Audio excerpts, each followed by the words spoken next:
Hello again. I welcome you all to today's class by Advanced English Language Academy. This is Yasin, your English language instructor.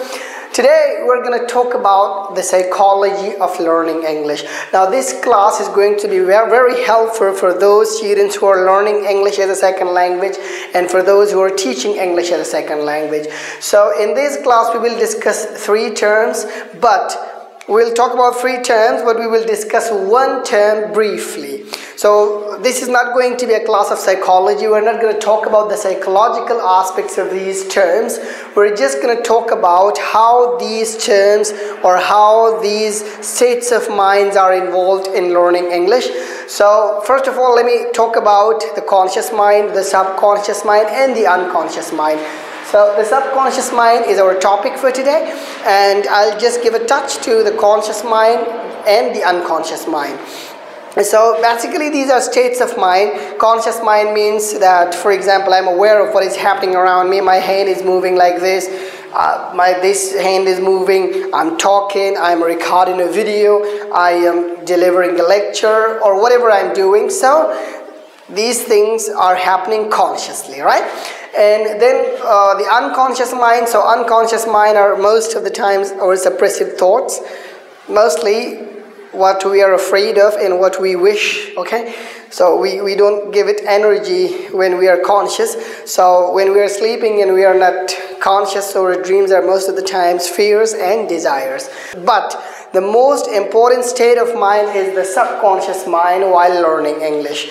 Now let's suppose you are learning something consciously. For example, we teach English, our students go to academy. So when they go to academy, so their teachers teach them consciously. Consciously means that we teach them a structure, we teach them sentences, so they consciously learn. Now when you do something consciously, so you are afraid that, for example, now I'm recording a video, so I have to take a great care of my sentence structure, I have to take care of my wording, I have to take care of my body language, and everything should go perfectly well, and then I will hope for more views. So there is a pressure on me. Obviously there are so many people who don't want to appear in front of camera. When you just think about, you upload some video to TikTok or something, so you consciously record your video, so you want it to be perfect, and there are so many pressures. But let's suppose you are unaware and someone makes your video, so that video looks better than the video that you were recording for yourself. Anyhow, there was just an example. But what is the role of subconscious mind in learning English? Now, subconscious mind is when you practice something so much in the conscious mind that it becomes a part of your subconscious mind. Subconscious mind, all of the skills happen under the subconscious mind. When I practice something, for example, when I practice driving, so that driving becomes the part of my subconscious mind. So you just think about it. For example, you're riding a bike, so you're learning how to ride a bike. So at first, when you are learning to ride a bike, you are consciously riding a bike. So you know that which gear you are in now, which gear you started in, and which gear you were just a minute ago or 2 minutes ago. So consciously things happen. But once you practice riding, then once you practice riding a bike, so then it becomes the part of your subconscious mind. Then you don't need to think about that, for example, your hand should go to, you should hold the clutch, this foot should go to the brakes, this foot should go to the gear. No, you don't need to think about. Automatically things happen. So same is the case with English. Now, when you practice English so much in the conscious mind that it becomes a part of your subconscious mind. Now, for example, most of our teachers, Indian teachers and Pakistani teachers, because only these two countries I know about, and maybe in other countries also, our teachers teach us tenses. And so many teachers ask me that they teach tenses, they teach voices, they teach narrations, they teach basic grammar, everything they teach, but still their students aren't able to speak English. Why is it so? It is so because students don't practice English, and unless you practice English and you bring it to the subconscious mind, you cannot be a good speaker of English. Why? Because you just think about it. I'm speaking, so if I think about which tense I'm using now, which tense I have to use in future, which tense I used a minute ago, so I want to be able to make a sentence, and I want to be able to write a sentence. My communication cannot be in a flow, but because I have practiced English has become the part of my subconscious mind, so automatically things are happening. I don't know which tenses I have used, and I don't know which tense I'm using now, and I don't want to know, and I don't know whether to use passive voice or active voice. Automatically things are happening. Automatically I'm speaking with fluency. The camera pressure is there because I need to take care, but I have no problem speaking English. So those students who want to pass IELTS, who want to go abroad, who want to prepare for interviews, this video is especially for them. For example, you are preparing for IELTS, so you cannot prepare for IELTS. Why?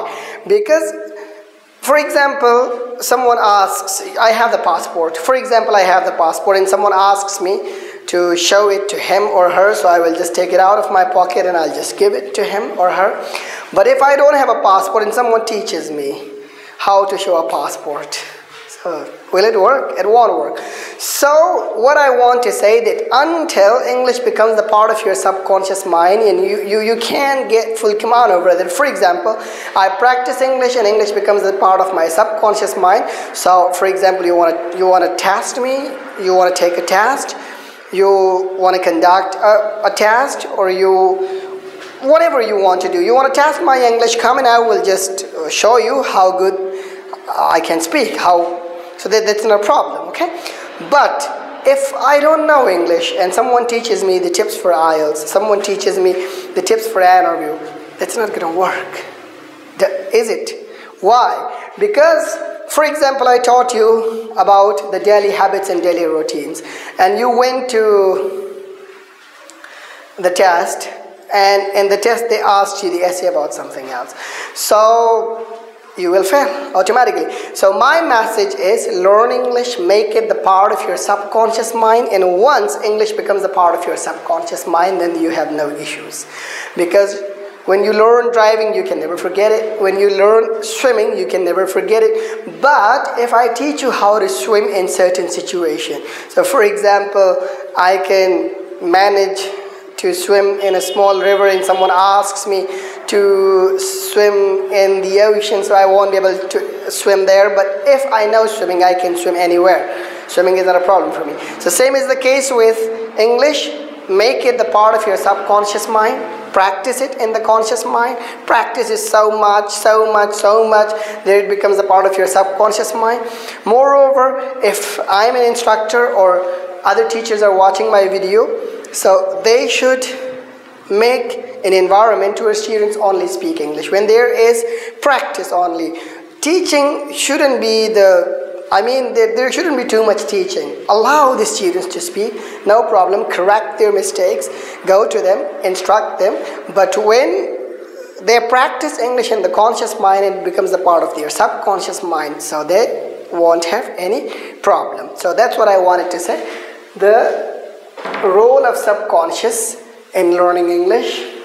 We discussed conscious mind, so I said that when you are consciously learning something or speaking or doing something, so there will be confusion. You'll be thinking, there'll be pauses, and there'll be fears.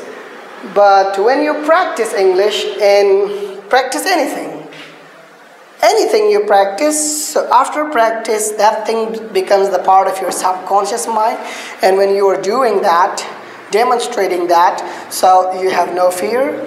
You don't think, just like I'm speaking English, I'm not thinking about tense, I'm not thinking about narrations, I'm not thinking about which voice I'm using now. It becomes your skill, okay? And then there is a fluency in your speaking, and you don't need to think about which tense to use. You don't need to think about grammar. You don't need to think about the grammatical structure. Our next class is going to be about acquisition versus learning. This is going to be another class. But if you liked today's video, so please don't forget to subscribe to Advanced English Language Academy and press the bell icon to receive more videos, because our next class is going to be very important and we're discussing these two terms, acquisition versus learning. Thanks a lot. Wish you all the best. Ta-ta for now.